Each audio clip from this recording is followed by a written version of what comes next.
Assalamualaikum warahmatullahi wabarakatuh. Alhamdulillah, wassalatu wassalamu ala rasulillah wa mawalah, amma ba'du. Hadirin para pecinta dakwah Islam yang dirahmati Allah Subhanahu wa ta'ala. Kita hidup di lentera alam dunia ini tidak banyak yang beda. Semuanya, baik yang kaya maupun yang miskin, pejabat maupun rakyat, santri maupun kiai, semuanya berharap ingin masuk surganya Allah Subhanahu wa ta'ala. Namun hadirin, berbicara tentang surga, siapakah orang-orang yang sudah sekian lama dirindukan oleh surga Allah Subhanahu wa ta'ala?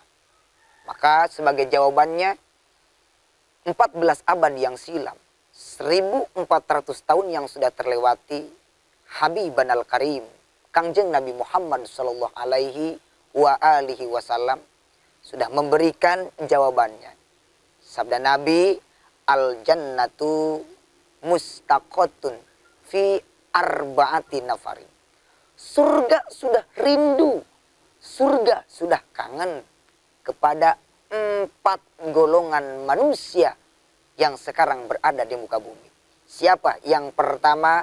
Yang pertama dari 4 golongan talil Quran, yaitu orang yang suka membaca Al-Quran. Siang maupun hari, pria maupun wanita. Orang yang gemar, orang yang rajin membaca Al-Quran, itu dirindukan oleh surganya Allah Subhanahu wa ta'ala. Alhamdulillah. Yang kedua, orang yang dirindukan oleh surga Allah Subhanahu wa ta'ala. Arba'atu mustaqotun, al-jannatu mustaqotun fi arba'atin nafarin. Bahwasanya surga sudah merindukan 4 golongan. Yang kedua, yaitu hafidhil lisan, umat manusia, terutama umat Islam yang gemar, yang suka menjaga kata-katanya, yang menjaga lisannya dari kata-kata buruk, baik itu ghibah, membicarakan orang lain, namimah, mengadu domba dan lain sebagainya. Itu orang yang tidak dicintai Allah, tapi orang yang hafidhil lisan, yang bisa menjaga, yang bisa meraksa lidahnya dari perbuatan haram, baik dari kata-kata maupun dari makanan, minuman. Lidahnya dijaga, diraksa dari perkara demikian, maka orang itu sudah dirindukan oleh surganya Allah Subhanahu wa ta'ala. Dan yang ketiga hadirin, orang yang dirindukan oleh Allah Subhanahu wa ta'ala, mut'aimi ji'an, orang yang gemar dan suka memberikan makanan kepada orang-orang fakir, orang-orang yang miskin, orang-orang yang kelaparan, berbagi susah sama susah, senang sama senang. Demikian orang yang suka membagikan makanan pada orang-orang yang sedang lapar, yang sedang membutuhkan, itu akan dirindukan oleh surganya Allah Subhanahu wa ta'ala. Dan yang terakhir hadirin, yang keempat, orang yang dirindukan oleh surganya Allah Subhanahu wa ta'ala, so'imina fi syahri Ramadan, orang yang berpuasa pada bulan ini, itulah pada bulan suci Ramadan. Orang yang dirindukan Allah yang keempat oleh surganya Allah Subhanahu wa ta'ala, yaitu so'imina fi syahri Ramadan, orang yang berpuasa di bulan Ramadan. Namun yang dijadikan pertanyaan, yang berpuasa di bulan Ramadan, orang yang mana? Orang yang seperti apa?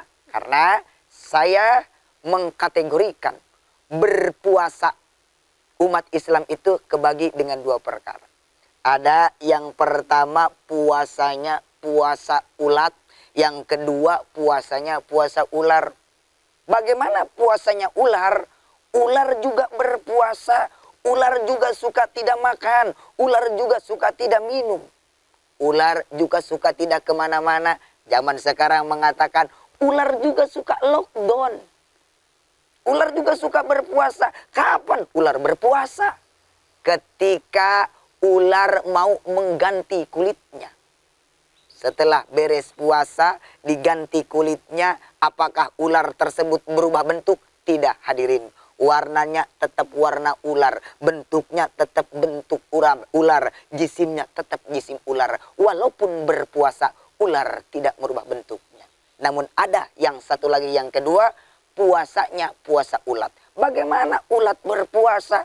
Ulat juga suka berpuasa. Kapan ulat berpuasa?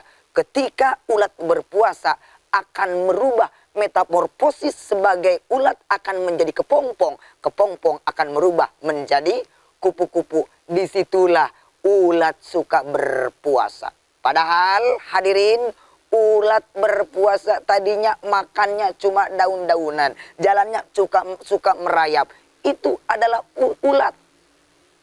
Namun setelah ulat selesai melaksanakan puasa, maka ulat merubah metamorfosis, dari ulat berubah menjadi kepompong, dari kepompong berubah menjadi kupu-kupu. Yang tadinya berjalannya secara merayap, akhirnya kupu-kupu berjalan menjadi terbang. Warnanya yang tadinya gelap dan buruk, akhirnya setelah menjadi kupu-kupu, warna ulat menjadi terang menderang. Ada yang warna kuning, ada hijau, ada juga yang merah.